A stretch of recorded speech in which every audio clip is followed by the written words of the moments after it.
নগাঁও জিলাৰ কামপুৰত কপিলী নদীৰ বাঢ়নি পানীয়ে শনিবাৰে নিশাৰ পৰা অঞ্চলটোত ত্ৰাসৰ সৃষ্টি কৰিছে।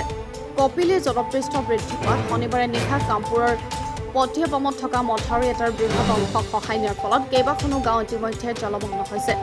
বানপানী অঞ্চলটোৰ পটিয়াপাম নদেউৰী গাঁৱত বিস্তীৰ্ণ পথাৰ প্লাবিত কৰাৰ লগতে বাসগৃহসমূহতো পানী সোমোৱাত ৰাইজৰ মাজত হাহাকাৰ পৰিৱেশৰ সৃষ্টি হৈছে।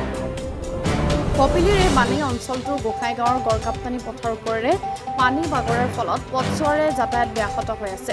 ইফালে কামপুৰৰ সৰিয়হতলীত কপিলীয়ে কামপুৰ যমুনামুখ পথত খহনীয়া সৃষ্টি কৰাৰ ফলত যিকোনো মুহূৰ্তত পথটোৰ বৃহৎ অংশ ছিঙি নিয়াৰ আশংকা কৰা হৈছে।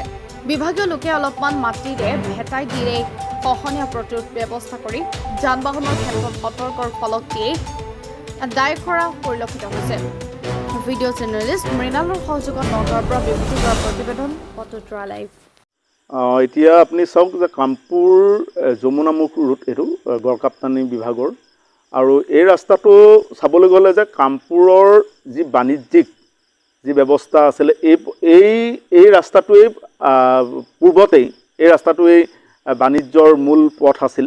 কিন্তু দুৰ্ভাগ্য যে কপিলীয়ে লাহে লাহে এই ৰাস্তাটো বিচ্ছিন্ন কৰি আনি আছে।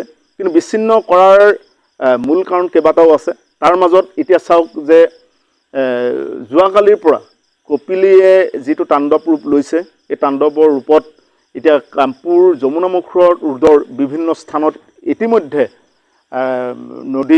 নদীৰ বাঢ়নি পানীয়ে প্লাবিত কৰিছে, ৰাস্তা বাগৰিছে।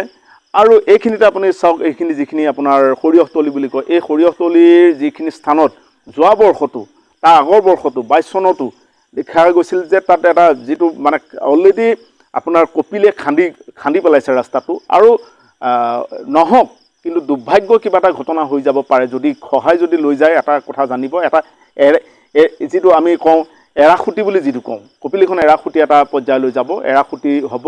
গতিকে আজি গড়কাপ্তানি বিভাগে হঠাতে দেখা গৈছে যে দুপৰীয়া ভাগত তেওঁলোকে এখন বেনাৰ লৈ আহিছে, ফলক লৈ আহিছে। সেই ফলকখনত লিখা আছে যে গধুৰ যান বাহন এই পথেদি আহিব নালাগে।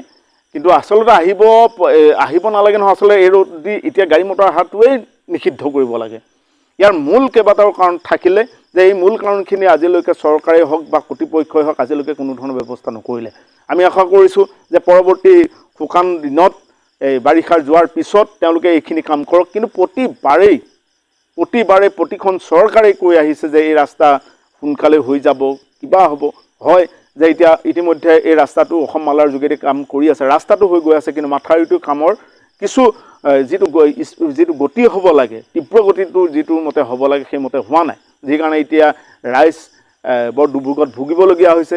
গাঁৱে গাঁৱে এতিয়া পানী সোমাবলৈ ধৰিছে, গাঁৱৰ বিভিন্ন স্থানত এতিয়া বিয়পি গৈছে। গতিকে আমি আশা কৰিছোঁ যে গড়কাপ্তানি বিভাগে এনেধৰণৰ যিবোৰ কাৰবাৰ, এই অভিনয় কাৰবাৰটোক এৰি দি প্ৰকৃত যিটো আজি চাওক শুকান ছিজন গ'ল, আজিৰ পৰা ছমাহৰ আগত শুকান ছিজনটো গ'ল। এই শুকান ছিজনটোতে তেওঁলোকে এবাৰো এই পথ দি নাহিলে যে ক'ত কেনেকুৱা কি হৈ আছে, এবাৰ তেওঁলোকক দেখা নাপালোঁ। কিন্তু এতিয়া আজিৰ পৰা লাহে লাহে গড়কাপ্তানি বিভাগৰ কোনো ব্যক্তি কোনো মানে কৰ্তৃপক্ষৰ লোক আমি দেখা পাইছোঁ। কিন্তু দুৰ্ভাগ্য তেওঁলোকৰ অকৰ্মণ্যতাৰ কাৰণে। গতিকে আমি অনুৰোধ কৰিছোঁ চৰকাৰে এনেধৰণৰ কিছুমান বিষয়াক নজৰ দিব লাগে, আৰু কি কাৰণত তেওঁলোকে এনেধৰণৰ কামবোৰ নকৰে সেইবোৰৰ ওপৰত তদন্ত কৰিব লাগে।